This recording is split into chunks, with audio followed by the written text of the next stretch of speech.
예, 안녕하십니까. 저 경인교대 심우민입니다. 오늘 규제 혁신 관련해 가지고 또 의미 있는 자리가 마련됐고, 또 오늘 또 각계 또 전문가분들 다 모시고 이렇게 좋은 말씀 청해 듣게 돼서 굉장히 뜻깊게 생각하고요. 근데 이제 본격적인 시작에 앞서서 박성중 의원님이 최근에 이제 과방위 하반기 후반기 상임위원으로 이제 배정되신 지 얼마 안 되셔가지고, 이제 사실 이게 저도 학교를 이제 옮기기 전에 이제 조사처에서 이런 IT 관련된 정책하고 법을 이런 문제 다뤘는데 이게 사실 쉽지 않은 문제입니다. 그래서 그럼에도 불구하고 지난번에 이제 업무 보고 때 보니까 글로벌 사업자 관련된 이슈를 아주 정확하게 지적을 해주시고 해가지고요. 그래서 이제 혹시 이제 뭐 이런데 원래 관심이 있으셨는지, 또 향후에 이제 어떤 활동 계획을 가지고 계신지 박성중 의원님께 먼저 인사 말씀 청해 듣겠습니다. 반갑습니다. 가방이 초년병이기 때문에 여기 다 전문가들 모이는데 저는 완전 아마추어입니다. 다만 제가 이렇게 관심을 갖게 된 것은 자유한국당 홍보본부장으로 한 1년을 했기 때문에 그때 하면서 여러 가지 우리 국내의 네이버라든지 다음 관련해서 뭐 검색 우선순위라든지 이런 관련해서 조금 문제가 있다. 그 파고들기 시작해서 거기 또 더 진행돼서 여러 가지 어떤 동영상 관련해서 또 외국 업체도 마찬가지로 여러분이 잘 아는 유튜브라든지 이런 관련해서 유튜브에 여러 가지 어떤 팩트가 아닌 것들이 너무 많기 때문에 한 200개를 제소를 해보니까 팩트가 아니라도 전부 내리지를 하나도 못하더라고요. 국내는 어느 정도 제공을 하면은 어느 정도 거의 되는데 안 되는 그런 사항이 많아서 이런 것을 서로의 어떤 이해관계 때문에 제소를 하고 조치를 하고 법적인 걸 취하고 또 연구를 해보고 다른 외국 사례를 스크린 해보고 하는 과정에서 뭐 여기저기 풍어를 얻게 된 겁니다. 하여튼 오늘 뭐 도움이 될지 어쩔지는 모르겠습니다만은 여러 가지 파악을 해본 바로는 국내 생태계와 외국 생태계가 상당한 차이가 있고 우리가 많이 바꿔야 되겠다 그런 걸 느꼈고, 다만 우리 국내 생태계가 외국과 비해서 그러면 엄청나게 뒤떨어져 있느냐, 꼭 그런 것만은 아니다. 외국도 아직도 완전히 정착된 단계가 아니다. 그래서 우리가 여기서 많이 연구하고 같이 검토해서 우리가 먼저 치고 나갈, 세계에서 먼저 치고 나갈 그런 분야도 많다. 그런 좋은 기회가 됐으면 하는 바람이고요. 여러분이 좋은 아이디어 주시면은 법적으로 여하튼 여러 가지로 적극적으로 한번 달아붙어서 우리 인터넷 생태계 기반 정착하는데 일익을 하겠다, 이런 말씀을 드리고 싶습니다. 감사합니다. 네, 소중한 말씀 감사합니다. 이제 본격적으로 이제 패널 분들께 첫 질문을 드리면서 시작을 하도록 하겠습니다. 사실 이게 IT 관련해 가지고 규제 개혁, 규제 혁신에 관한 얘기는 어제 오늘 일은 아닌 것 같고요. 굉장히 오래된 숙제 중에 하나인데, 현 정부도 최근에 이제 규제 혁신 기조를 밝히면서 여러 가지 정책들을 좀 추진을 하려고 하고 있습니다. 그래서 사실 이제 뭐 이런 규제 담론은 사실은 뭐 사회적 합의가 필요하다, 뭐 종국적으로는 그렇게 그냥 결론이 나버리는데, 과연 그 합의를 함에 있어서 원칙 같은 게 정확하게 설정이 돼야 향후에 우리가 지향해야 될 지점들이 이제 명확해질 거라고 생각을 합니다. 그래서 이제 각 패널 분들께 규제 혁신의 기조가 사실 이제 우리가 체감할 수 있는 성과를 거두기 위해서는 이제 어떤 방향으로 추진이 돼야 된다라고 생각하시는지를 여쭤보겠습니다. 우선 우리 최근에 이제 규제 혁신 관련해 가지고 저술 활동도 하시고 사실상 규제 혁신의 전도사 역할을 하고 계시는 구태원 변호사님께 말씀 부탁드리겠습니다. 네. 오늘 좋은 자리에 초청해 주셔서 감사합니다. 이름이 굿 인터넷 클럽인데요.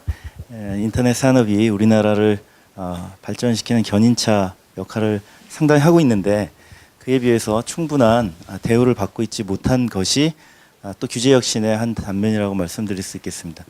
무슨 말씀이냐면, 잘 아시다시피 아까 유튜브 얘기도 하시고 여러 가지 말씀하셨지만 외국 기업들과 국내 기업들 간에 규제의 적용 격차가 너무 심하다는 지적을 많이 하고 있고요. 이거를 역차별이라는 등의 용어로 얘기하고 있는데, 이것을 해결하는 방법을 외국 기업들의 규제를 강화하는 식으로 지금 해결하는 게 우리 정부 입장이죠.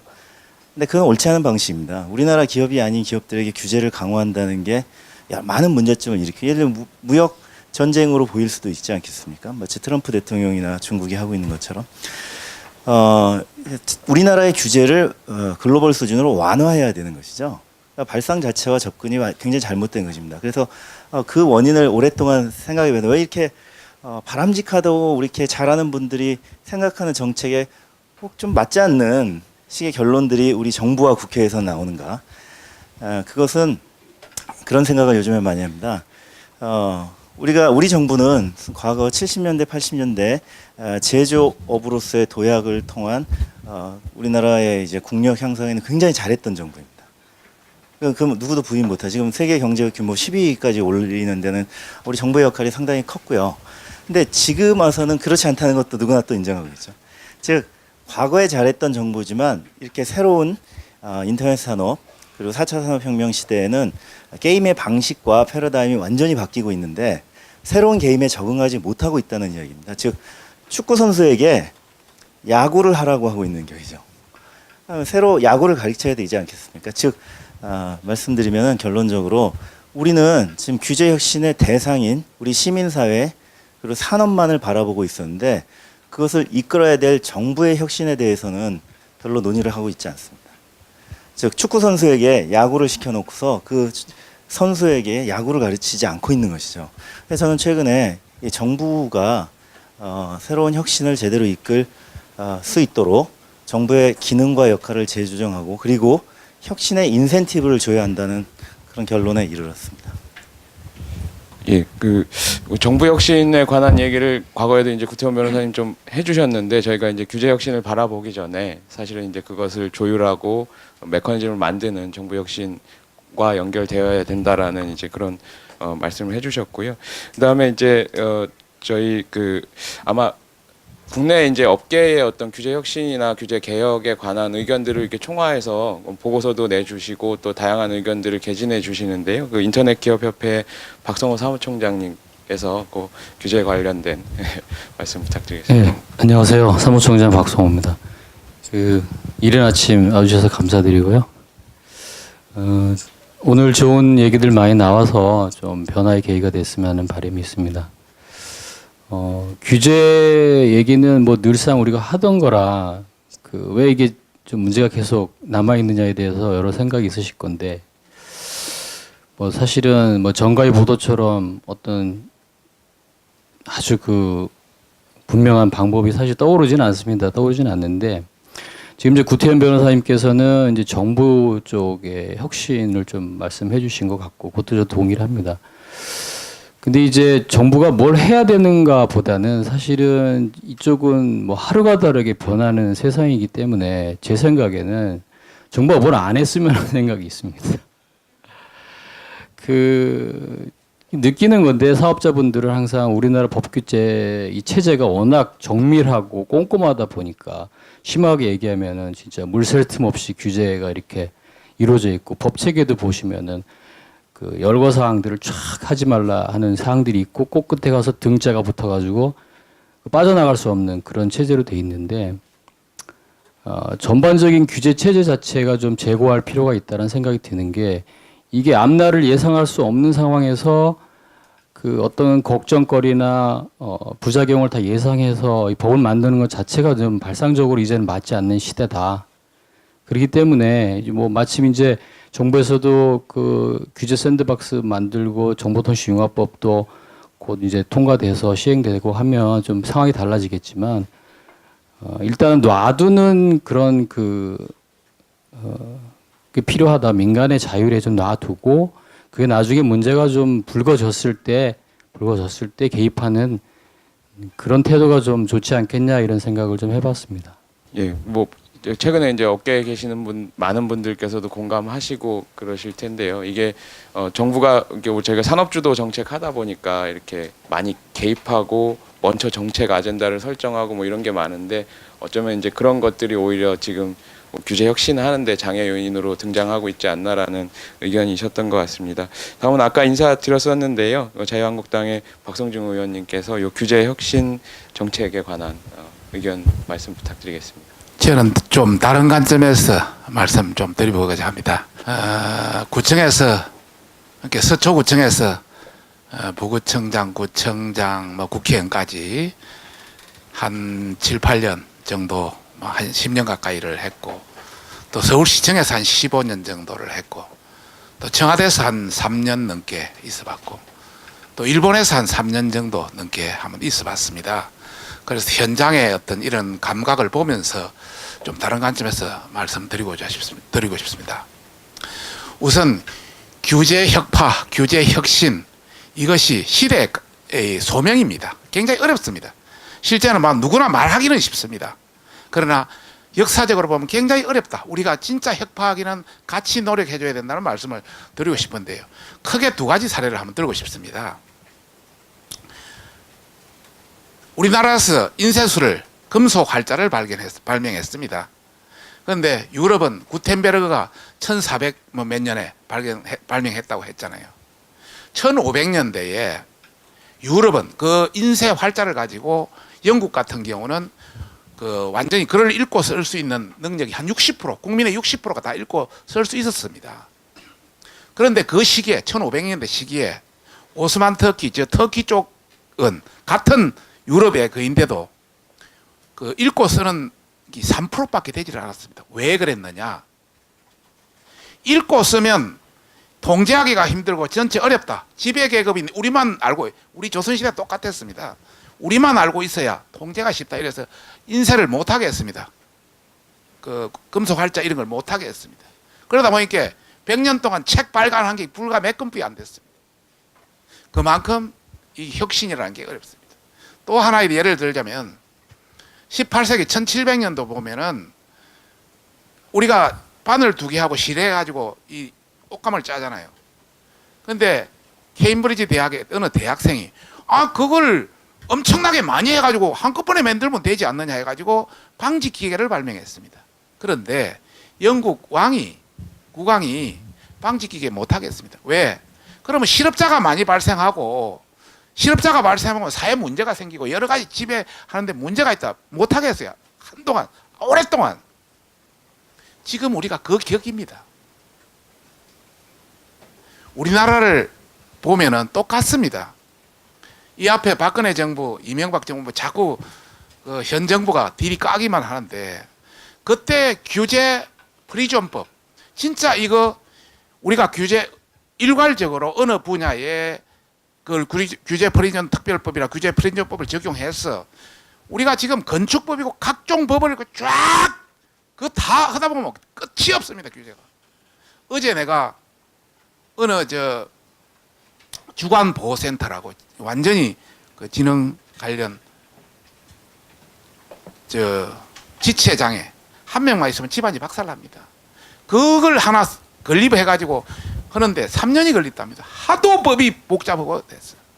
지금 우리 전체가 이런 상황이기 때문에 결론적으로 말씀드리면 이제 이 정부가 나와서 예전에 우리가 규제 프리존법을 하자고 4년 동안 난리를 쳐도 일체 협조 안 하고 있다가 요새 와서 규제 샌드박스법이라 해서 똑같습니다. 똑같은데 어떤 형태냐? 이거는 1년 동안만 한번 해보자는 모양만 바꿔서 하는 그런 형태로 취하고 있습니다. 어떤 형태든 돼야 되겠죠. 현상을 놓고 이야기하겠습니다. 지금 현재 이 정부, 앞에 정부 마찬가지로 지금 우리가 바로 규제를 풀어야 되는 문제들이 예를 들어서 원격 진료라든지 검산분리라든지 뭐 이런 것들입니다. 바로 현장 지금 바로 풀어야 될 것들이 못 풀고 있습니다. 4차 산업혁명 관련해서 뭐 예를 들어서 자율주행차 드론도 지금 우리는 날리려면은 저녁에는 누구 허가받아야지, 또 어떤 거는 국방부 허가받아야, 어떤 거는 국교교통부 허가받아야, 이래가지고 딜이 묶여가지고 드론도 날릴 수가 없습니다. 그런데 중국은 인터넷으로 바로 신청이면 가능. 우리 마찬가지로 뭐 페이도 마찬가지고, 여하튼 앞으로 합성 생물학이라든지 뭐 어떤 유전자 가위라든지 뭐 엄청 많습니다. 그게 곁들여서 지금 원자력 발전소 사실 미친 짓입니다. 이거 제한하는 게. 4세대 에너지는 핵융합 발전소, 작은 태양을 하나 갖다 놓으면 에너지 혁명이 일어나는데 그런 싹을 아예 잘라버리고 있습니다. 작년에 카이스트 원자력공학과 지원자 한 명도 없습니다. 중국은 1000명이 넘습니다. 석박사만. 뭐 더 이상 이야기하지 않겠습니다만은 이런 관점에서 늦었지만은 어떤 형태든 돼야 된다. 제가 국회에 와 보니까 오기 전에 저도 뭐 국회를 욕을 많이 하고 전반적으로 했습니다만 와 보니까 더 욕하고 싶더라고요. 왜? 저는 밑바닥부터 저 쫙 한번 봤기 때문에 내가 국회 내에서도 한번 그걸 했는데 우리나라 국회에 1년에 법 개정이 이루어지는 게 몇 건이나 된다고 생각하십니까? 자랑합니다. 국회의장도 자랑하고 뭐 다른 사람도 자랑하고 10,000건 정도 됩니다. 10,000건. 10,000건도 넘습니다. 재정 개정이. 미국의 1년에 국회에서 하원에서 개정되는 게 몇 건이나 된다 생각해요. 재개정이. 1,000건도 안 됩니다. 미친 짓입니다. 법 하나 놓으면 거의 각 규제입니다. 다 보면 무슨 벌칙 상한 뭐 전부가 다 걸려 있습니다. 워낙 많기 때문에 나도 이 안에 행안위에 있었는데 어느 법이 통과되는지도 모릅니다. 행안위법도 어느 법이 통과되는지 모릅니다. 전부가 맞물려서 개판이 되어 있습니다. 여기에 언론님들 계시지만 앞으로 시민단체 계시지만은 앞으로 제발 건수 순위로 그걸 매기지 마세요. 어느 놈이 어느 국회의원이 제대로 된 법을 조장법을 진짜 실효성 있는 법을 제대로 했는지 이게 평가해야 돼요. 결론부터 말씀드리면은 이제 이걸 한 건 한 건 풀기는 어렵습니다. 그래서 규제 프리즘법이라든지 규제 샌드박스법이라든지 여하튼 이런 관련해서 일괄적으로 한꺼번에 풀지 않으면 워낙 많아서 그 촘촘히 다 밝혀내기가 어렵습니다. 그래서 지금 정부에서 추진하는 그거와 같이 해서 우리 뭐 자유한국당이 추진하는 규제 프리즘법이 뭐 더 내가 합리적이라 보는데 여하튼 어떤 형태든 일괄적으로 풀어줘야 된다.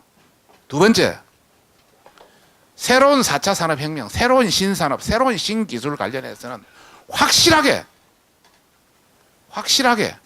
확 풀어버려야 돼요. 규제 프리즘도 확 풀지를 못합니다. 그러지 않고서는 우리 희망이 없습니다. 지금 우리 4차 산업 하나도 투자 못합니다. 10개 분야를 제가 최근에 체크했더만은 우리는 완전 걸음마 수준입니다. 중국도 상당 분야 뛰어나가고 있는데 우리는 10개 분야가 전부 밑바닥입니다. 우리 30년, 20년, 뭐 10년, 20년, 30년 길게 봐서 요새는 더 빨라지니까요. 희망 없습니다. 그래서 정말 오늘 같은 이 규제, 혁신, 혁파 더 빨리 돼야 된다고 저는 생각합니다. 예, 그 의원님께서 아마 그 강한 의지를 가지고 계셔서 향후에 이 국회를 중심으로 한 규제 개혁 논의가 아주 효과적으로 이루어질 수 있을 것 같고, 이제 강조해 주신 부분이 그 일괄적인 어떤 규제를 해소할 수 있는 그런 법안들, 그런 해소책을 얘기를 해주셨고요. 아마 많은 부분들 그 공감할 수 있는 그런 내용이었던 것 같습니다. 일단 그 다음에 이제 또 저희 그 학계나 이제 현장에서 규제에 관한 일반적인 논의나 또 규제 역차별 관련해서 최근에 이제 선도적인 의견을 많이 제시해주고 계시는 이대호 교수님께 꼭 규제 혁신 기조에 관한 그런 의견을 청해 듣도록 하겠습니다. 네, 반갑습니다. 성균관대학교 인터랙션 사이언스학과 이대호라고 합니다. 그 심우민 교수님께서 규제 혁신의 올바른 기조, 올바른 방향에 대해서 질문을 주셨던 것 같고, 앞서 답변을 해주셨던 세 분께서는 규제가 없어져야 된다, 어느 정도는 좀 해소되어야 된다는 쪽으로, 규제가 좀 더 자유롭게 기업들이 활동을 할 수 있도록 만들어줘야 된다는 쪽에 공통된 의견을 주셨던 것 같습니다. 저는 조금 좀 다른 측면에서 좀 말씀을 드리고 싶은데요. 규제 혁신의 올바른 방향. 그러면 규제의 목적이 뭘까요? 어떤 목적을 달성해야 그 규제가 옳은 규제라고 할 수 있을까를 먼저 좀 생각을 해보고 싶습니다. 그럼 그 질문에 답을 하기 위해서는 규제가 왜 필요한가를 먼저 생각을 해봐야 될 것 같은데요. 저는 이제 경제학을 공부를 했던 사람이기 때문에 일단 자유보건주의 시장 경제에서는 첫 번째 원칙은 규제가 필요 없다입니다. 그러니까 수요와 공급이라는 두 가지 맞물리는 힘이 서로 견제를 하면서 균형을 찾아가기 때문에, 그리고 그 균형이 시장이 원하는 최적화된 균형이기 때문에 규제가 필요 없다인데요. 이제 그 학문이 발전을 하면서 시장이 실패할 수 있다라는 상황 케이스들이 밝혀지기 시작합니다. 첫 번째가 이제 불안정 경쟁이고, 뭐 두 번째가 불확실성이 있을 경우, 그 다음에 망 외부성이 존재할 경우, 이제 그런 경우들에 대해서는 시장이 실패할 수 있다라고 알려져 있고, 이 규제와 관련해서 인터넷 쪽으로 좀 범위를 한정 지어서 말씀을 드리자면, 아마 지금 특히 이제 드루킹 사태 이후로 많이 발의되고 있는 그런 법안들은 불공정 경쟁과 더 연결이 되어 있는 그런 규제들인 것 같습니다. 그래서 지금의 우리가 지금 맞이하고 있는 이 인터넷 시장이 불공정 경쟁을 맞이하고 있는지를 먼저 검토를 해볼 필요가 있고, 그래서 불공정 경쟁 상황에 빠져 있다면 그 시장 실패를 해결하기 위해서 규제는 필요할 수도 있다라는 게 제 의견입니다. 지금 인터넷 상황에서의 경쟁을 이렇게 보면 사실 굉장히 좀 다양한 관점에서 경쟁을 바라보고 있는 것을 살펴볼 수 있는데요. 첫 번째는 서로 다른 시장에 포함되어 있는 사업자 간의 경쟁입니다. 예를 들면 인터넷 사업자와 방송 사업자들, 그리고 인터넷 사업자들과 언론 사업자들 간의 경쟁에 대한 논의입니다. 그런데 사실 전통적 관점에서 봤을 때는 이들은 서로 다른 레이어의 존재를 하기 때문에 사실은 대체제가 아니라 보완제적 성격을 갖고 있습니다. 즉 인터넷이라는 거는 사실 콘텐츠 자체를 얘기하는 것이 아니라 유통 플랫폼을 얘기를 하는 거기 때문에 언론 콘텐츠와 방송 콘텐츠가 전송될 수 있는 또 다른 채널일 뿐인 거죠. 그런 측면에서는 사실은 경쟁자가 아니고 뭐 서로 보완적인 성격을 갖고 있기 때문에 둘은 경쟁 관계가 아닌데, 그럼에도 불구하고 지금 계속해서 이제 그들 간의 경쟁이 이슈가 되고 있고 서로가 서로를 이렇게 선호하지 않는 이유는 기존의 방송 사업자들과 언론 사업자들이 유통 채널까지 같이 확보를 하고 있었기 때문입니다. 그래서 이들 간의 경쟁을 조금 분리시켜서 볼 필요가 있는데요. 유통 채널의 관점에서의 경쟁은 사실은 경쟁이 되지 않습니다. 인터넷이라는 매체가 훨씬 더 효율적이기 때문이죠. 기존의 방송 사업자들이 힘을 가질 수 있었던 이유는 방송 채널이라는 게 주파수라는 매우 한정된 자원이었기 때문이고, 그렇기 때문에 그들이 독점력을 가지고서 시장을 지배할 수 있었기 때문에 사실은 유통 채널조차도 이제 인터넷으로 넘어가는 것을 원치 않는 거지만, 사실 인터넷이라는 유통 채널이 갖고 있는 효율성은 주파수보다도 훨씬 더 뛰어난 특성을 가지고 있기 때문에 그런 기술적 특성으로 인해서 유통 채널에서의 경쟁은 인터넷 쪽으로 결국은 넘어갈 수밖에 없다라고 저는 생각을 합니다. 컨텐츠와 인터넷 간의 경쟁을 놓고 보면 저는 장기적으로는 이게 경쟁 관계가 전혀 아니기 때문에 사실 뭐 경쟁을 논할 필요도 없다라고 생각을 하고요. 그런 측면에서 봤을 때는 사실은 네이버나 다음 같은 인터넷 사업자들도 절대 언론 사업자들이 망하기를 바라지는 않는다라고 생각을 합니다. 그들이 더 양질의 콘텐츠를 생산을 해줘야 사실 인터넷이 더 풍부해지고, 그래야 네이버나 다음을 찾는 사람들도 더 많아지기 때문인 거죠.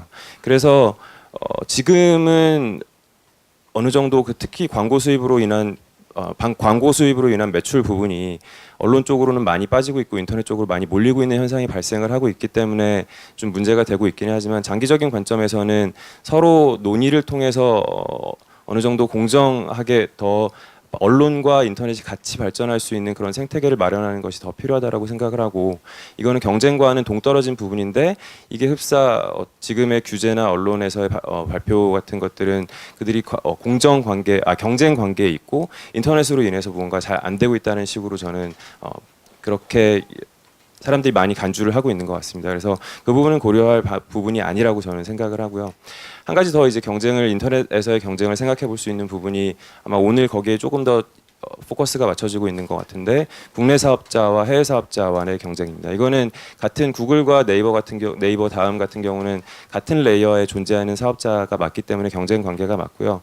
만약에 그 부분에 있어서 불공정 경쟁, 그래서 어떤 불공정한 규제가 있고, 그래서 그 부분이 어떤 사업자의 공정한 경쟁, 그래서 발전을 저해하고 있다면 그런 규제 같은 경우는 저희가 찾아서 없앨 필요가 있겠죠. 그래서 뭐 그 부분 같은 경우는 사실 아마 오늘 전체 토론을 통해서 논의가 될 것이기 때문에 일단 오늘 첫 번째 질문에 대해서는 여기까지만 말씀을 드리도록 하겠습니다. 어떻게 보면은 그 앞쪽에 말씀해 주셨던 세 분 패널 분들의 입장과는 좀 차이가 있는 것 같으면서도 또 미묘하게 비슷한 그런 말씀을 해주셨는데요.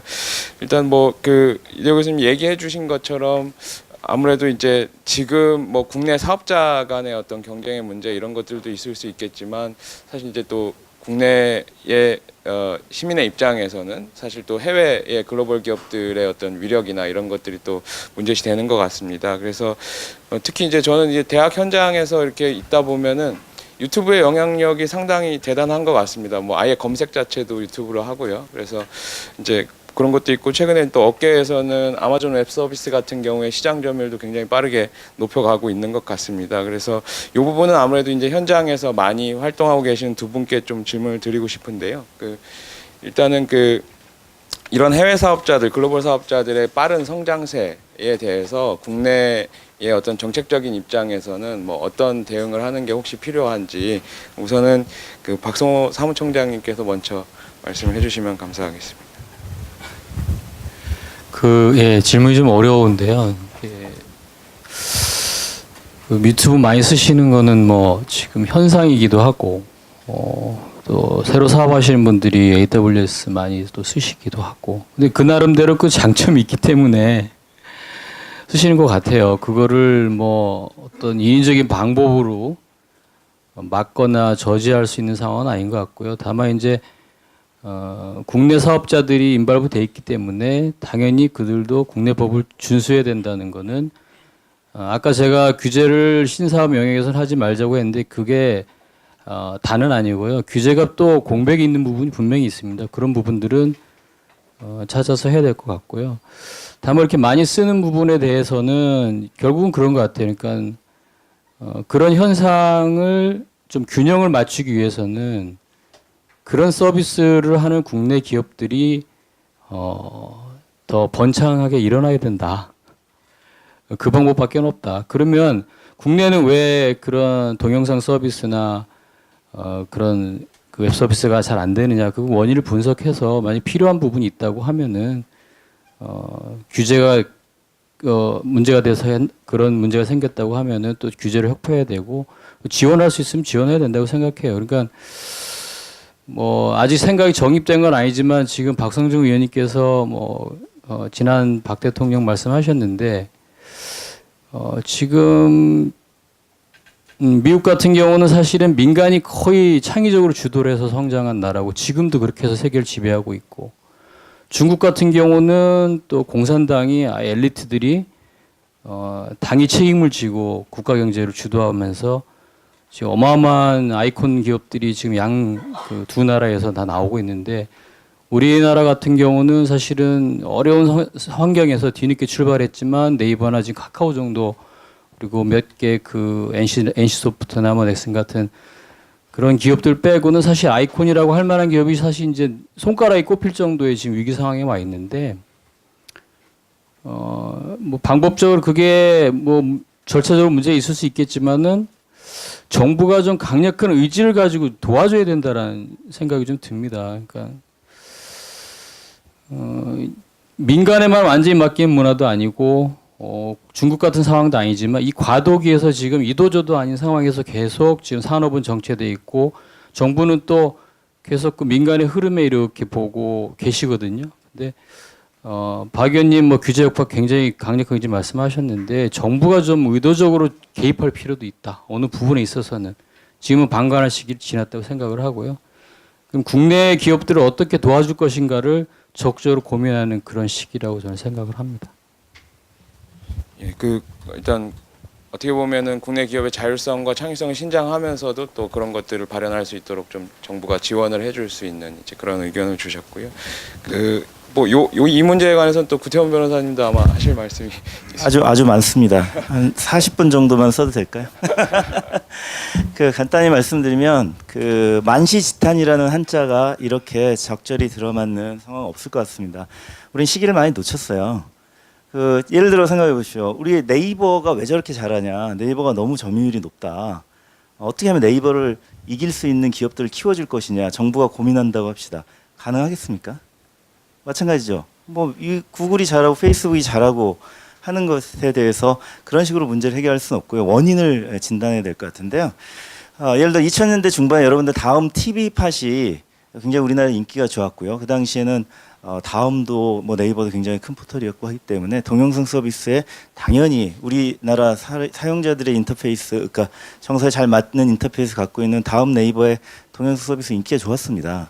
근데 그때 정부가 바로 규제가 산업을 망칠 수도 있구나라는 실사례를 몸소 시전을 하셨는데요. 인터넷 실명제를 만들어 가지고 댓글 쓰기 싫어하는 우리 네티즌들이 실명으로 댓글 쓰기 싫어하는 TV팟을 다 안 쓰고 거기다 댓글을 달면은 다 본인 인증을 해야 돼요. 이용자가 급감하고 그때 유튜브로 다 넘어간 겁니다.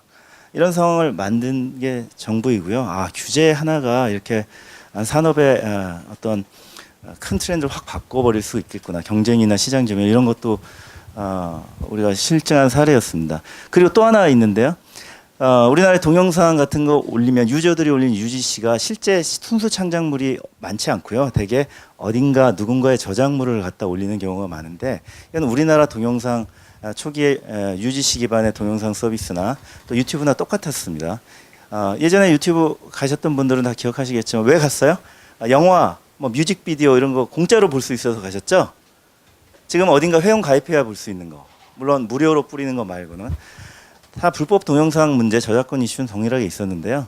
아시다시피 미국의 그 규제 시스템은 그런 행위를 한 사람을 처벌하지 플랫폼 기업을 처벌하지 않습니다. 소위 캐리어라고 해서 전달자에 불과한 기업들, 인터넷 기업들에게 책임을 지우기 시작하면 산업이 발전하지 않으니까 건드리지 않고요.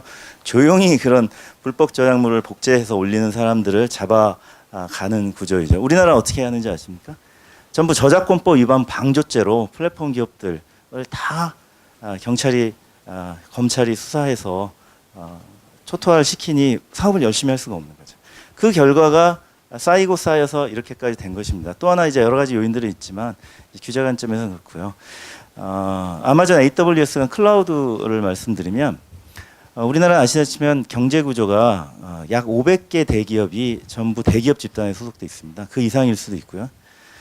근데 이 대기업 집단에 소속된 기업들은 다 자사 클라우드를 가지고 있습니다. 데이터 센터를 가지고 있거든요. S그룹, 뭐 L그룹. 외부 거 안 써요. 그러면 이 시장은 클라우드 시장이 없는 시장이잖아요. 뭐가 있겠습니까? 클라우드 산업발전법을 만들었는데 시장을 열어주질 않았어요. 어디에 시장이 있었냐면요. 공공, 금융, 의료가 큰 시장이거든요. 이 세 시장이 대표적으로 규제로 인해 클라우드를 쓸 수 없게 된 시장입니다. 생각 정부는 스스로 공공 클라우드를 만들어서 공공기관을 외부 클라우드를 못 쓰게 했죠. 대전 정부 통합 전산센터 그리고 광주 백업 센터를 가지고 자기네 폐쇄 자체 클라우드로 강요했습니다. 강제했습니다. 뭐 보안 이슈, 국가 안보 이슈도 있다고 하긴 하지만 테러에 집중 공격 대상이 되고 있는 사이버 테러 포함해서 미국은 오히려 외국의 아마존이나 이런 클라우드를 많이 쓰고 있는 거에 비교해 보면은 좀 의아합니다. 두 번째 금융. 아직도 금융회사가 외부 클라우드 못 쓰게 합니다. 내년 1월 달에 푼다 그래요. 의료. 작년 7월 달에 외부에 환자 정보를 저장할 수 있게 법 개정이 겨우 이루어졌습니다. 이 10년 동안 클라우드 산업이 출범하고 10년 동안 우리나라에는 대기업 집단에 소속된 대기업들이나 공공, 금융, 의료나 전부 외부 클라우드를 쓸 마켓이 없었던 거예요. 이쪽은 규제 때문에 이쪽은 경제 대기업 집단의 이유로. 그 다음에 남은 건 중소기업들이지 않습니까? 중소기업들이 이제 아마존 AWS 다 빨려 들어간 거죠. 그러니 이제 와서는 우리나라 클라우드 산업이 마켓이 없는데 무슨 성장을 했겠습니까? 그리고 이제 푼다고 하니까 거대하게 성장한 해외 클라우드 사업체에게 전부 빨려 들어갈 수밖에 없는 거죠. 이게 정부의 정책이었다면 그렇게 스마트하지 않았던 겁니다. 이런 상황이고요. 결국 이 두 가지 케이스에서 반면 교사를 해보면 이렇게 원인을 좀 진단해서 앞으로 정책을 세워야 될 것 같아요. 결국 이렇게 이미 실패한 시장을 되돌리기는 어렵습니다. 이제 성장하는 시장에 그 실패를 반복하지 않게 하는 게 중요하거든요. 그래서 아까 뭐 의원님 말씀하고 결국 똑같은데 좀 할 수 있게 놔둬라. 커가는 걸 좀 보자. 큰 다음에 필요한 이야기, 규제를 얘기하자. 결국 이런 말씀이고요. 그런 것이 이 두 가지 시장에서 제가 얻은 교훈입니다. 네, 감사합니다. 어쨌든 그 규제가 좀 이렇게 강하게 있다 보니까 국내 시장이 성장하는데 이제 한계가 있었고 뭐 오히려 이제 시장 영역을 다시 재부응하는데 조금 문제점이 있었다 뭐 그런 취지로 이해가 되고요. 사실은 이제 저희도 뭐 최근에 우리 대학 같은 경우도 이제 G수트 그러니까 구글 이제 클라우드 서비스 이렇게 도입을 하는데 이게 보안 규제 때문에 사실은 못 하고 있다가 여러 가지 이제 규제를 피해 나갈 수 있는 아이디어들을 만들어 가지고 이렇게 쓰게 되는데 이게 결국엔 또 아무래도 어떤 시장 규모를 이미 형성하고 있는 기업들의 서비스를 선택하게 되는 이제 그런 상황이 되고 있는 것 같습니다. 아무튼 뭐 그렇고 예예예. 방금 우리 이재호 교수께서 말씀을 했는데 우리가 규제를 풀어야 될 것과 규제를 해야 될 것 이걸 양쪽으로 나눠서 판단을 해야 된다. 지금 우리 국내 산업이 완전 고사의 위기에 있고 기존 법령에 따라서 우리가 세계와 경쟁할 수 없도록 고사되는 그런 거는 규제를 싹싹 풀어서 정말 우리 국내 걸 일으켜야 된다는 것이 하나의 관점이고, 두 번째는 외국은 다 풀려서 국내 와서 마음대로 장사해 먹는데 우리는 우리 때문에 하지를 못하는 이런 경우는 외국 회사에 대한 규제를 해서라도 뭔가 우리도 키울 수 있는 싹을 만들어줘야 된다는 거지. 두 가지 관점이 완전히 다른 겁니다. 이게 막 혼재돼서 지금 헷갈리고 있는데, 그래서 규제를 풀어야 된다는 국내 산업 진흥, 신기술, 4차 산업 이런 관련해서는 말씀을 드렸고, 역차별 관련해서 뭐 말씀을 드리겠습니다. 국내와 외국 사이 관계. 제가 홍보본부장으로서 한번 여러 가지 걸 하면서 실상을 한번 보니까 뭐 다 언론에 많이 나온 사항입니다만은, 예를 들어서 유튜브 2010년경에는 동영상 관련해서 유튜브가 차지하는 비율이 한 20%에서 30% 사이였습니다. 뭐 정확한 프로테이지는 뭐 자료마다 좀 다르기 때문에 국내 동영상 업체들이 거의 한 70%, 60%, 70% 장악했었습니다. 지금은 어떻습니까? 유튜브 혼자만 90%를 장악하고 있습니다. 우리 완전히 까버렸습니다. 지금 아마존 엄청나게 장사 잘해먹고 있습니다. 각종 뭐 여러 가지 상품으로 통해서. 페이스북 마찬가지입니다. 그럼 국내는 못해서 천만에 공정한 경쟁이 지금 안 되고 있습니다. 예를 들어서 망 사용료 관련해서 뭐 여기 관련 회사도 있습니다만은 밝히는 건 좀 그렇긴 하지만은 유튜브는 완전 공짜로 우리 3사 기관 통신망 3사 SK, KT, LG 완전 공짜로 사용하고 있습니다. 그런데 우리 뭐 700억, 400억 상당히 주고 있기 때문에 똑같은 경쟁이 되질 않습니다. 그래서 제가 3사 중에 2사를 불러서 우리 받자. 그것도 간단치 않더라고요. 그것도 간단치 않아요. 왜 간단치 않느냐? 국내 내부는 통신망 관련해서 어느 정도 하는데, 예를 들어서 국내에서 홍콩 가는 거, 국내에서 일본 가는 거, 국내에서 미국 가는 걸 다시 우리 SK나 이런 보고 그럼 너희들이 한번 구축해라. 우리 끊어버리겠다 하면은 상당히 문제가 있다. 이런 차원이에요. 여하튼 그런 차원에서 굉장히 어떤 차별이 있다. 그러다 보니까 외국 회사는 질 좋은 걸 공짜로 무제한 막 동영상을 제공하고, 우리는 여러 가지 망 사용료 때문에 약간 제한이 받고 어쩔 수 밖에 차별화되는 질이 낮은 이런 것밖에 없기 때문에 계속 우리 입지는 축소된다. 두 번째 말씀드리고 싶은 것은 구글이 1년에 광고 사용료가 한 5조 원 가까이 됩니다. 유튜브에서 3조 5천억이 넘습니다. 뭐 다른 거는 더 많고요.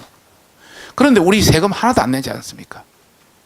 참고로 외국도 그러면 어떻게 하고 있는지를 한번 스크린 해보니까, 그럼 가만히 놔두느냐?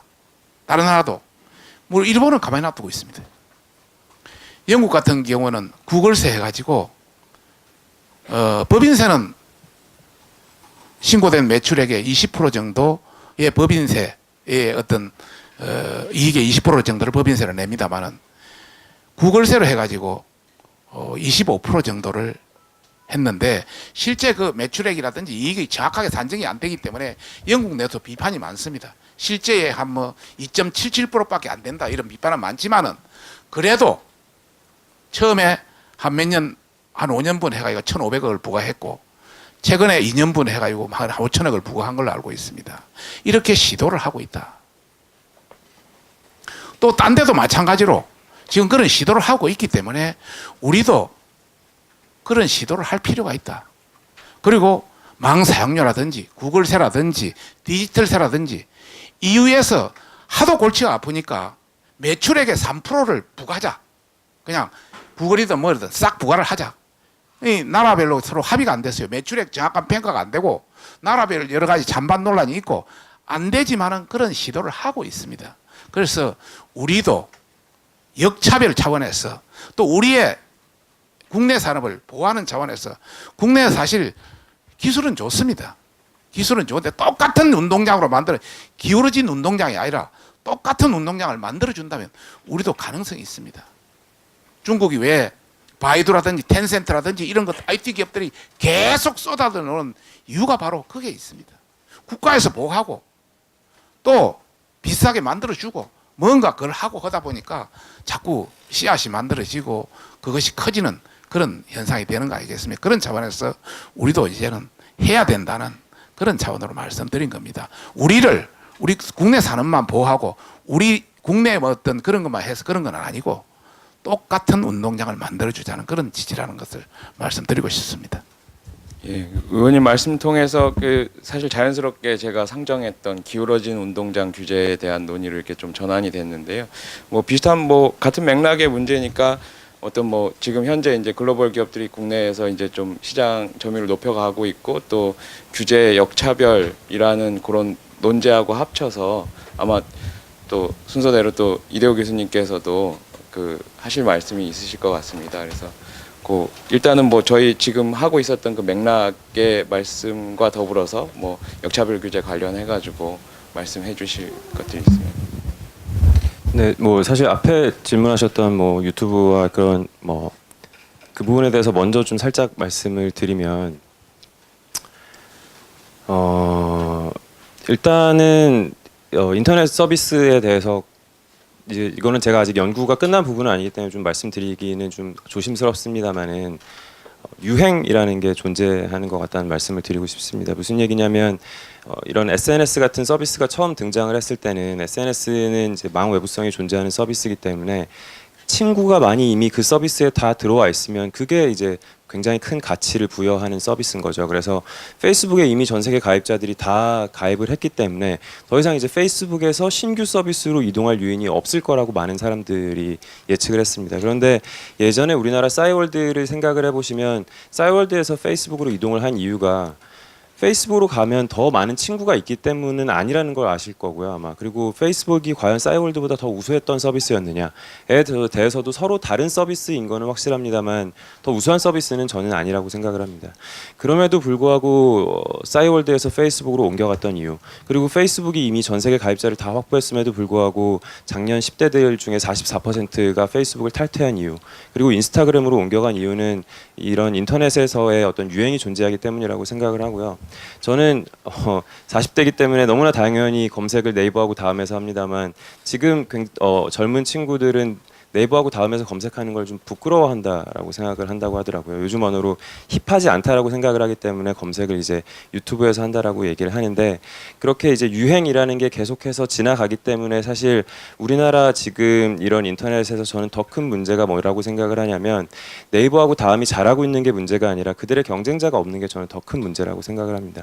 예전에 사실 지난 20년간의 우리나라의 포털 산업을 되돌이켜 보면은 2년에 하나 정도 사업자가 망해 나갔습니다. 예전에 라이코스, 엠파스, 야후 등등 많은 아이러브스쿨도 망했고 싸이월드도 망했고 포털 사업자들이 망해갔는데 지금은 망하지 않고 있습니다. 네이버하고 다음이 점유율을 가지고서 망하지 않는데, 물론 네이버하고 다음이 잘하고 있죠. 그런데 그거보다 더 큰 문제는 경쟁자가 없기 때문에 망하면 갈 데가 없습니다. 그러니까 더 이상 망할 수 있는 방법이 없는 거죠. 그러니까 혁신이 정체가 되어 있고 그것이 우리나라 지금 인터넷 산업의 굉장히 큰 문제라고 생각을 하고, 그럼 지금 이렇게 동영상이나 사진을 더 선호하는 것도 역시 유행이냐? 그래서 유튜브는 잠깐 유행이고 앞으로는 그러면 여러분들이 지금 손으로 열심히 기사를 치고 계신데 텍스트로 다시 넘어갈 것이냐? 저는 그건 유행이 아니라고 생각을 합니다. 왜 동영상으로 넘어갔는지 시기와 기술을 같이 맞물려서 생각을 해보면 2006년 정경에 이제 스마트폰이라는 게 등장을 했고 스마트폰은 모빌리티와 포터빌리티 측면에서는 훨씬 더 우수한 기기인 건 사실입니다만 마우스와 키보드라는 우수한 입력 장치를 버리고 우리는 이제 손가락을 사용을 해야 됩니다. 더 정확하지 않죠. 그래서 더 정확하지 않고 입력을 하기 힘들다 보니까 자연스럽게 생겨난 현상이 바로 줄임말입니다. 요즘 젊은 층들은 자연스럽게 줄임말을 쓰는데 입력이 굉장히 힘들기 때문에 그런 현상이 저는 나타났다고 생각을 합니다. 그러면 왜 동영상을 사람들이 보기 시작했느냐? 포터빌리티를 강조를 하다 보니 화면의 크기, 즉 출력 장치가 더 우수한 출력 장치가 아닌 덜 우수한 출력 장치를 저희는 지금 쓰고 있습니다. 글자를 읽기가 굉장히 불편하죠. 그렇다 보니까 카드 뉴스라는 것이 등장을 하고 사람들이 글씨를 안 읽고 이제 동영상을 보기 시작했습니다. 이런 스마트폰이 계속 유지되는 이상 계속 동영상과 사진에 대한 선호도는 저는 앞서갈 거라고 생각을 하고요. 그렇기 때문에 우리나라 사업자들이 그동안 예측하지 못했던 것, 스마트폰이 등장을 하면 동영상으로 넘어갈 거를 예측을 해야 되는데 예측하지 못하고 동영상을 소홀히 한 것, 그것이 지금의 사태를 저는 키워낸 부분도 있다라고 생각을 합니다. 역차별과 관련해서 해외 사업자들이 지금 역차별을 받고 있죠. 아까 구태원 변호사님께서 과거 어떤 규제가 우리나라 사업자를 망치고 해외 사업자로 옮겨가게 했는지에 대해서 얘기를 해주셨는데 지금 현재도 그런 역차별은 이루어지고 있고 예를 들면 네이버와 다음 같은 경우는 인터넷 뉴스 사업자로 지금 등록이 되어 있습니다. 그러나 구글과 유튜브 같은 경우는 인터넷 뉴스 서비스를 제공을 하고 있죠. 지금 젊은 세대들은 동영상을 유튜브에서도 뉴스를 굉장히 많이 봅니다. 유튜브에서도 제공을 하죠, 뉴스를. 그럼에도 불구하고 현재 유튜브와 구글은 인터넷 뉴스 서비스 사업자로 등록이 되어 있지 않습니다. 문체부에서도 이거는 인지를 하고 있고요. 그렇다는 얘기는 뭐냐면은 만약에 지금 신문법 개정안도 지금 많이 발의가 되어 있는 걸로 알고 있는데 신문법 개정안이 발의가 돼서 그 법이 통과가 돼서 개정이 된다고 하더라도 유튜브와 구글을 제어할 수 있는 방법은 없습니다. 제재할 수 있는 방법은 없습니다. 그 얘기는 법이 개정되면 개정될수록 더욱더 역차별은 이제 강해진다는 얘기죠. 이 역차별을 해소하기 위해서 지금 등장해 있는 게 아마 나중에 구태원 변호사님께서 사실 더 전문으로 하시는 부분이기 때문에 역외 적용에 대한 많은 이제 논의들이 이루어지고 개정도 지금 뭐 발의가 되고 이런 상황인데 사실 역외 적용에 대한 법이 통과가 된다고 하더라도 적용할 수 있는 방법이 많지 않습니다.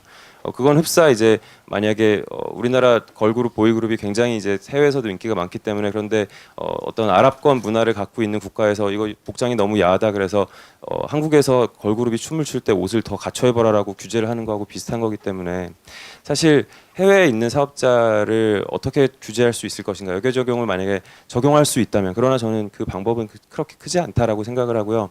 최근에 뭐 서울과기대 그 김만경 교수님께서 그 신문에 하나 그 글을 올리셔서 그걸 읽어봤는데 역외 적용이 가능한 그러니까 해외 사업자를 적용할 수 있는 유일한 전 세계에서 공통적으로 적용하는 법이 바로 불공정 거래법이라고 하더라고요. 그래서 불공정 거래법에 의해서는 이제 규제를 할 수 있는 방법이 있는데 문제는 우리나라 같은 경우는 다른 나라에 비해서 훨씬 더 그 불공정 거래법조차도 더 약하게 적용시켜 왔던 나라라는 겁니다. 그런데 그것 있는 법조차도 잘 활용하지 못하고 있는 상황에서 다른 국가에서 한 번도 적용한 적이 없는 그리고 적용 가능성이 굉장히 낮아 보이는 법을 지금 추진을 하고 있는 상황인 거죠. 그래서 결국에는 이런 역차별 이슈를 해결하는 데 있어서 해외 사업자를 규제할 수 있는 거는 방안 자체가 일단 없을 뿐더러 이거는 국내에서만 할 수 있는 것이 아니라 전 세계가 같이 모여서 이 인터넷에 대한 룰을 정하는 문제라고 생각을 하고요. 결국 지금 차원에서 우리가 역차별을 해결할 수 있는 방법은 아까 이제 의원님께서도 말씀하셨듯이 규제를 글로벌 수준으로 낮추는 것 그것만이 현실적인 방법이라고 저는 생각을 합니다. 예, 역시 이렇게 저도 만약에 이게 모더레이터 기능이 아니고 말을 하라 그러면 굉장히 할 말이 많지만 일단 아마 법률 문제이기 때문에 마지막 제가 질문 드리기에 앞서서 요 문제는 구태원 변호사님께서 한번 말씀해 주시면 감사하겠습니다. 제가 질문해 드릴까요? 얼마나 온몸이 근질근질하시겠어요. 저도 지금 교수님과 의원님 말씀 듣다 보니까 말씀드리고 싶은 게 굉장히 많은데 시간적 제한상 좀 안타깝고 다음에는 그 기자님들이 합의해 주시면 한 1박 2일 정도로 한번 진행을 해주시면 감사하겠습니다. 저는 의원님의 견해가 굉장히 지금 과기 정통위의 간사이시고 해서 중요하시고 또 여러 의원님들의 견해를 대변하고 있다고 생각해 꼭 좀 드리고 싶은 말씀이 있는데요. 그 해외 사업자에게 구글세를 부과하거나 또는 기타 등등 과세를 하는 문제는 산업을 진흥하는 건 아닙니다. 그거는 조세 정의를 달성하는 거예요. 근데 그렇게 하면 우리나라 기업들이 잘 될 수 있다라고 좀 생각하시는 분들이 있는 것 같아요. 이건 다른 문제라고 생각하고요. 조세 정의는 달성해야죠. 근데 그것에 집중하다 보면 정작 다른 것을 놓칠 우려가 있고, 아 이번에 뭐 세금을 얼마를 걷었니, 뭐 숨겨진 소득을 찾아냈니, 이런 논의는 별도로 하고요. 그것에 대해서는 오늘의 주제와는 맞지 않을 수 있다는 건 좀 말씀드리고 싶고, 그것과 달리, 그러니까 그것으로 기울어진 운동장을 일으켜 세우겠다는 것은 저는 목적과 효과가 잘못됐다고 생각을 하기 때문에 꼭 좀 말씀드리고 싶습니다. 즉 해외 사업자의 소득세를 부과하고 구글세를 부과하고 이러는 것이 결코 우리나라 기업들에게 유리하지 않습니다. 그들이 많이 벌어갈 수 있는 이유가 있는 것이고요. 그것에 있어서 어떤 차별적 요소가 있는지를 찾아내서 그런 규제들을 풀어내야 된다는 건 다 공감하고 계실 거고요. 그것이 저는 정말 개별 규제들이 너무 남마와 같이 얽혀 있고 체계적으로 촘촘하게 짜여져 있기 때문에 일괄적인 해결 방식으로 뭐 규제 프리존이니 규제 샌드박스법이니 이런 식의 어프로치가 단기적으로는 옳다고 봅니다만, 아시다시피 그것은 특별법입니다. 그래서 근본적인 입법의 체계와 시스템을 바꿔야 되는데 이것은 이제 미시적인 방법, 거시적인 방법 다 다를 수 있고 단기, 중기, 장기 방법 여러 가지 말씀을 드릴 수가 있는데요. 근본적으로는 저는 다시 한번 말씀드리는 게, 생각해 보십시오. 여기에 문제가 많이 생기고 있습니다. 그러면 그 문제를 치우는 것이 해결입니까? 그러니까 문제의 결과를, 그게 아니고 문제의 원인을 해결해야 되는데요. 규제가 혁신돼야 되는 근본 원인은 많은 규제를 많이 만들어내기 때문에, 아까 1년에 10,000건의 재개정이 이루어진다고 말씀하셨다. 이 부분에 굉장히 집중을 해야 됩니다. 즉 규제를 많이 쉽게 만들어낼 수 있는 원인을 제공하는 그 부분을 해결해야 된다고 생각하고요. 저는 입법의 형식 그리고 절차 등등에 있어서 광범위한 연구가 이루어져야 된다고 생각함과 아울러 그래서 다시 한번 정부, 다른 분들은 이제 다른 말씀 많이 해주지만 정부에 좀 집중해야 되는데요. 정부가 규제를 많이 만들어내는 이유가 있을 겁니다. 그것에 있어서 우리가 제대로 연구해보고 집중해 본 적이 없다는 거죠. 왜냐하면 규제 혁신이라는 이야기를 정부가 스스로 하고 있기 때문에 우리가 좀 착시 현상이 있습니다. 정부 대통령이 하시잖아요. 역대도 다 대통령이 말씀하셨어요. 규제개혁위원회를 만든 분이 DJ 대통령이세요. 20년 됐습니다. 근데 20년 동안 규제가 훨씬 많아졌다는 거 알고 있잖아요. 즉 원인을 만들고 있는 정부가 규제를 혁신하겠다고 하는 말을 계속 반복하고 있는 현실에 우리가 대통령 5명 이상을 겪었다면 이제는 다시 한번 정부에 집중해서 왜 규제를 많이 만드는지, 그리고 그것을 막을 방법이 어디에 있는지를 우리가 찾아내고 고쳐줘야 된다고 생각해요. 그 역할은 결국 국회가 할 것이라고 생각하는데요. 결론으로 한 말씀만 요약하겠습니다. 4차 산업혁명 시대에 맞게 정부의 역할과 기능을 다시 써야 된다는 게 제 생각입니다. 일단은 개괄적으로 그 보니까 시간을 제가 고려해 봤을 때 아마 지금 발언하시는 시간들이 굉장히 하실 말씀들이 많아서 길기 때문에 이제 뭐 마지막 발언 겸 해서 의원님 먼저 말씀해 주시고 이렇게 돌아가면서 말씀해 주시면 감사하겠습니다. 우리 변호사님 말씀이 맞는데, 원칙적은 맞습니다. 맞는데 실제 우리가 남마처럼 얽힌 이런 법에 서로에 연계되어 있는 부분을 우리 변호사들이 중심에 대해서 하나하나 다 끄집어내 가지고 그걸 카트해 줘야 되는데 실제 거의 불가능합니다. 불가능하기 때문에 방식이라도 해야 된다는 이제 그런 방점이고, 두 번째, 이제 외국 기업과 국내 기업 간의 어떤 역차별 문제 관련해서 그냥 놔두면 경쟁력만 있다면, 국내가 경쟁력 있다면 그칠 필요가 없죠. 타치할 필요가 없는 거죠. 안 되니까 예를 들어서 아까 망 사용료, 우리 같은 경우는 어느 회사가 700억보다는 저쪽은 완전히 공짜로 하는데 완전히 안 되잖아요. 우리 같은 경우는 법인세 20% 엄청 내는데, 예를 들어서 네이버 같은 경우는 1년에 4천억씩 내는데 망 사용료 700억 주고 그럼 5천억씩 내는데, 구글은 5조 원씩 벌으면서 한 푼도 안 내는데 어떻게 똑같습니까? 그런 너무 비상적으로 본다. 그런 관점에서 이것을 어느 정도 맞춰줘야 된다는 그런 관점입니다. 뭐 똑같은 관점에서 놓고 뭐 똑같이 출발해서 똑같이 한다면 우리가 왜 그걸 거치겠습니까? 완전히 기울어진 운동장이기 때문에 전체적인 제로의 관점에서 제로 베이스 시스템에서 다시 한번 전반적인 걸 보고 우리가 보호해야 될 것은 보호해야 되고 또 보호하지 말아야 될 것은 경쟁에 완전 자유 경쟁에 맡겨야 될 것은 맡겨야 된다. 그런 관점에서 검토하고 있다. 이런 말씀을 드리고 싶습니다. 그다음에 박성호 총장님 먼저. 시간이 벌써 1시간 정도 지났네요.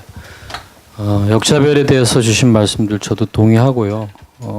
조세정이라는 관점하고 실질적으로 경쟁력의 문제는 다르다는 것도 사실 공감합니다. 그러나 그게 또 완전히 무관하다면 볼 수 없는 게 심적인 게 있거든요. 저 사람들은 저기서 돈을 벌고 세금을 안 내는데 우리만 낸다는 게 결국 연관된 경쟁력을 영향을 미친다고 보고요. 당연히 조세적인 관점에서 또 해야 된다고 봅니다. 그런데 최근에 이제 국회에서 디지털 세제 논의가 있는 걸로 알고 있는데 뭐 초기 단계라 제가 말하긴 좀 그렇지만 이게 어떤 국내 사업자도 공의 적용을 받는 조세 체계로 가는 거는 너무 시기상조다라고 생각을 하고 있고요. 이거는 이제 조세적인 관점에서 사실 정부나 국회에서 어떤 의원님도 말씀 주셨지만 의지를 발휘해서 영국처럼 물론 방법이 완전히 정확하게 나오기는 어렵지만 그래도 시도는 해야 된다. 그게 일단 먼저고 공평한 세금 부과 문제는 오히려 더 큰 문제를 날 수 있다는 생각이 듭니다. 그리고 이대 교수님이 뭐 네이버 카카오 따끔하게 말씀을 또 주셨어요. 그러니까 왜 그동안 혁신 성장을 더 하지 못했느냐라고 질책하신 거고 더 잘하라고 하신 말씀을 듣고요. 그렇지만 뭐 경쟁자가 없어서 뭐 태만했다라고 저는 그렇게 보지는 않습니다. 그들 기업도 제가 쭉 지켜봤지만 굉장히 혁신에서 노력을 많이 했으나 구 변호사 말씀처럼 요소마다 규제에 얽혀서 변화하지 못했던 것도 있고요. 지금 국경이 없는 지금 인터넷 비즈니스 세계에서는 사실 뭐 경쟁자가 엄청나게 많죠. 그래서 제가 이분들에 대해서 좀 더 독려하고 더 큰 기업으로 글로벌하게 성장할 수 있도록 도와야 된다라고 제가 말씀드린 거고요. 뭐 지금 4차 혁명위원회에서 이렇게 해커톤도 하고 해요. 그러니까 많은 민간들이 이제 참여를 하는데 어떤 신산업 분야의 큰 문제는 기존의 이해관계를 가지신 분들과 새로 사업하시는 분들 간의 이 첨예한 파이 싸움입니다. 사실은 이게 사실은 뭐 법의 문제일 수도 있지만 그건 표면적인 거고 사실 이해관계인데 이거를 글쎄요 뭐 혁명이란 말 자체가 세력을 뒤엎는 개념이긴 하지만 그게 바람직하다고 보이지는 않고요. 결국은 양쪽이 다 공생할 수 있는 상생할 수 있는 해결책을 마련하는 건데 그러기 위해서는 신산업 분야 새로 시도하시는 분들하고 기존에 이관계에 가신 분들이 끊임없이 만남을 해야 될 것 같아요. 그러니까 제가 좀 굉장히 부족하다고 생각하는 거는 굉장히 약간 일도양단적이고 이런 해결 방식을 그동안 많이 좀 고세해왔다면 이제는 같이 만나서 이렇게 같이 살 수 있는 방법을 고민하는 소통의 장이 더 많이 마련해야 된다. 제가 4차 혁명위원회 해커톤도 가봤지만 좋은 시도라고 생각을 하고요. 다만 아쉬운 건 우리가 이렇게 서로 만나서 같이 삽시다라고 하는 해결책을 만드는데 굉장히 서투른 것 같아요.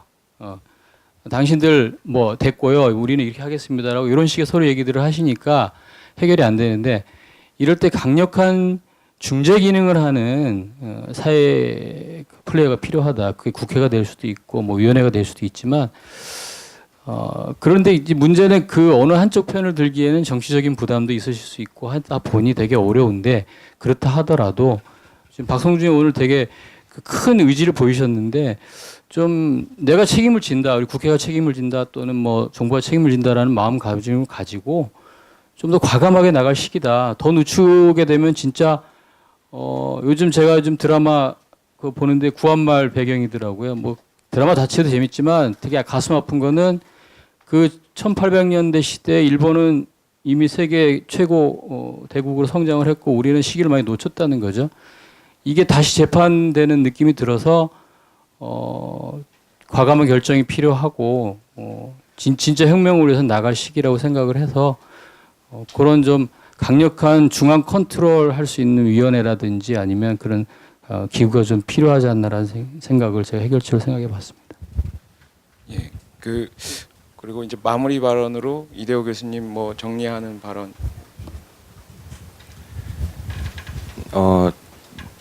네이버하고 다음이 못하고 있다는 얘기는 아니었고요. 저도 굉장히 잘하고 있다고 생각을 합니다. 다만 왜 새로운 신규 기업들이 등장하지 못할까에 대한 우려를 말씀을 드린 거고요.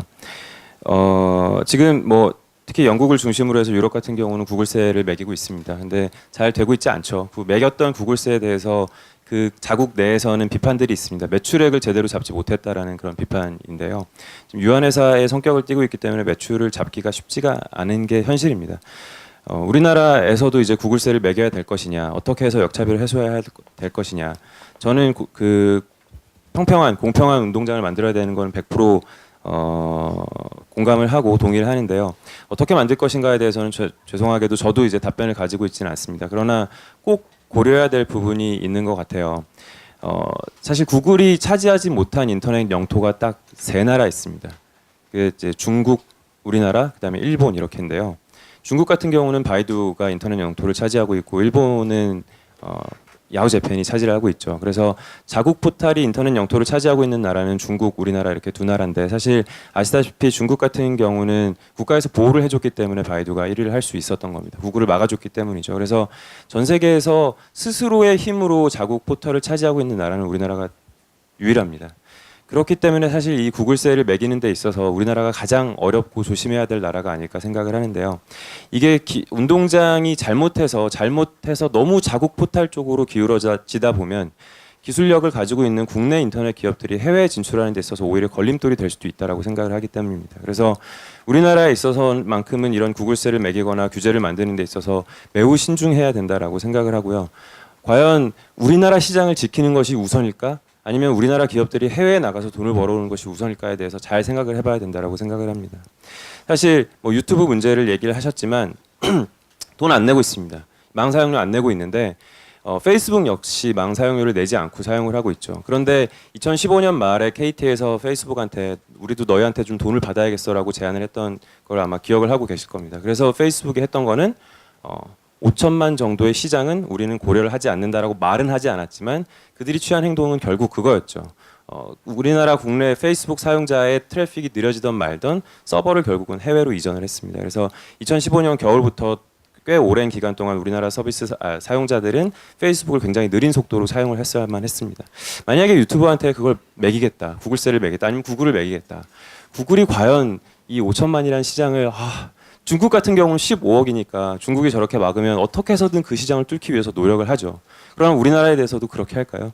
그래서 세금을 매겨서 그들로부터 세금을 받는 것이 우리나라 시장을 지키겠다고 받는 것이 과연 혹시 60억 인구에 진출하려고 하는 우리나라 인터넷 사업자들한테 걸림돌이 되지 않을지 그것까지도 저는 같이 고려를 해서 평평한 운동장을 만들어야 된다고 생각을 합니다. 예. 저는 좀 그 실무적인 말씀을 좀 마무리로 드리고자 합니다. 지금 저는 지속적으로 플랫폼 기업들에 대한 규제의 관점에서 이야기를 드려왔는데요.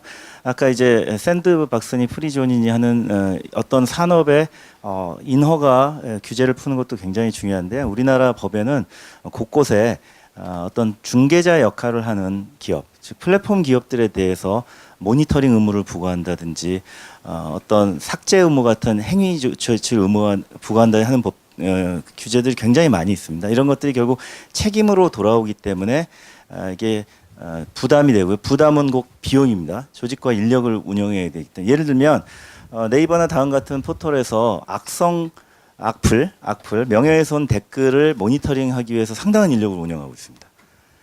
이것은 악플을 단 사람들의 뒤치다거리를 포털이 해주는 셈인데요. 그리고 뭐 음란물이니 여러 가지 것을 모니터링하지 않으면 이 포털 같은 중개자들에게 책임을 지우는 이런 플랫폼 사업자의 책임을 지우는 규제들이 우리나라는 굉장히 많은데요.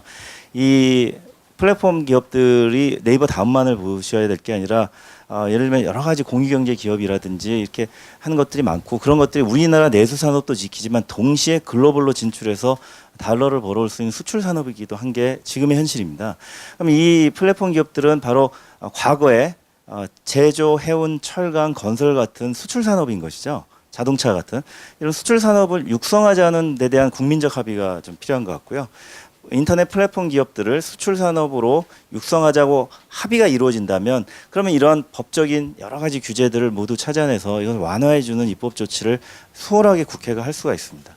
즉 플랫폼 산업에 지어진 각종 규제들을 무조건 풀어주어서 전통 산업과 대립하는 내국 산업으로서 특혜를 주자는 얘기가 아니라 수출 기업, 수출 산업으로서 이들을 육성해야 된다는 국민적 합의를 먼저 이루고 나서 그렇다면은 과거에 수출 기업들에게 줬던 많은 혜택들이 있지 않습니까? 심지어 정부 보조금도 줬습니다. 차관을 끌어다 주기도 했습니다. 이러한 것까지는 아니더라도 적어도 법에 있는 여러 가지 부담들을 지워서 자유롭게 서비스를 구성하고 경쟁해 볼 수 있게 하는 것. 저는 이것이 기울어진 운동장을 해결하는 방법이지 이런 부담하에 어렵게 싸워서 결과가 마켓 점유율의 하락으로 이어져 있는 상황에서 결과적으로 승리하고 있는 해외 거대한 회사들에게 얼마 그들에게는 그냥 따끔할 뿐인 어떤 부담을 좀 지운다고 해서 이 기울어진 운동장이 해결된다고 보지 않거든요. 결국은 그래서 규제 해소의 관점을 플랫폼 기업의 수출 산업으로서의 인정 여부에 대한 국민적 합의를 이끌어내는 게 굉장히 필요하다고 좀 말씀드리고 싶습니다. 예, 구변호사님 새로운 아이디어 감사합니다. 그래서 저희가 저희 의원님 과방위 회의가 있으셔가지고 이제 이석을 하셔야 되는데 아무래도 의원님 와 계시니까 또 입법 재량권을 가진 의원님 와 계시니까 뭐 이런 다양한 논의들이 더 빠르게 진행이 되는 것 같습니다. 그래서 마지막으로 의원님 뭐 여기 들으신 내용들 반영해서 또 의정 활동하실 때 뭐 이렇게 많이 이렇게 해주실 것 같은데요. 마지막으로 소감 한 말씀 부탁드리겠습니다. 여러 가지로 뭐 많이 들었을 겁니다. 이 국내 이 산업을 어떻게 보호하느냐, 또 외국과의 기업에서 어떻게 경쟁력을 확보하느냐 이런 관점에서 서로 관점이 다를 수 있습니다. 여하튼 충분히 한번 앞으로 법안을 하면서 다양한 의견도 받아들이고 또 세계의 조류도 받아들이고 또 어떻게 하면 가장 중요한 것은 우리가 국제 경쟁력을 갖고 우리 차세대에 우리 후손들에게 뭔가 물려줄 수 있는 그런 여지가 있을 수 있는지 이런 다방면으로 검토를 하고 그리 하도록 하겠습니다. 또 여기 계신 많은 분들께서 또 관심을 많이 가지고 계시기 때문에 어떤 의견이라도 제시해 주시면 우리 가방에서 많이 녹여서 우리 국가에 이익이 되는 그런 방향으로 결정하겠다 이런 말씀을 드리고 싶습니다. 오늘 시간을 주셔서 감사합니다. 끝까지 있으려고 했는데 10시에 지금 전체 회의가 지금 돼 있어가지고 중요한 또 법안 처리가 제 법안이 제출한 게 돼 있기 때문에 가서 제가 또 설명을 해야 됩니다. 그래서 양해해 주시면 오늘 플로에서 좀 질문도 받고 뭐 이야기하고 싶은데 양해해 주시기 바랍니다. 감사합니다. 예, 아마 뭐 저희 일정을 다 같이 맞춰야 될 것 같은데요. 저도 국회에서 근무할 때 규제 체계를 좀 정비하라 그래가지고 그림만 해도 한 100장은 넘게 그린 것 같습니다. 근데 우리나라 규제는 그림 한 장으로 정리하기 굉장히 힘든 구조고요. 그래서 그런 부분들을 장기적으로 이제 개선해 나가고 오늘 나왔던 의견들이나 이런 것들 반영해서 좀 좋은 뭐 4차 산업혁명이라고 하는 그런 패러다임에도 저희가 대응해 나갈 수 있었으면 좋겠습니다. 예, 오늘 굿 인터넷 클럽 이것으로 마치도록 하겠습니다. 감사합니다.